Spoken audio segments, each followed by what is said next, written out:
how to buy Brainedge token. So this token came under the symbol of learn. Now before we start, this is not financial advice. I'm not a professional or economic expert. So before investing in any project that you find on my channel, please do your own research.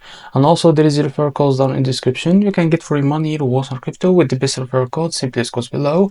Find your account, enjoy the benefits, check them out in the description. Now before going on buy this token, make sure to check the X account and keep following the updates about this token, and don't forget to check the Telegram channel too.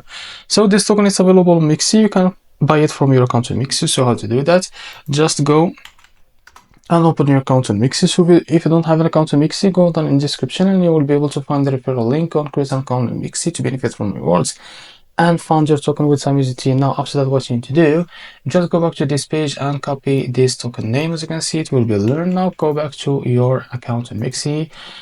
Now paste this token name on the search bar, as you can see. Now click on this pair and wait a few seconds to load this page. So after that, what you need to do, click on limit, and here you can type how much you want to buy of that token. So here you will be able to see how much will be paid of the USDT on your account. Now click on buy learn. Now click on markets. If you select the market, you can drag this to set how much percentage that you want to use of that USDT on your account in order to use it to buy this token. So this is how to buy learn token. If you found this very helpful, please like and subscribe. See you next video.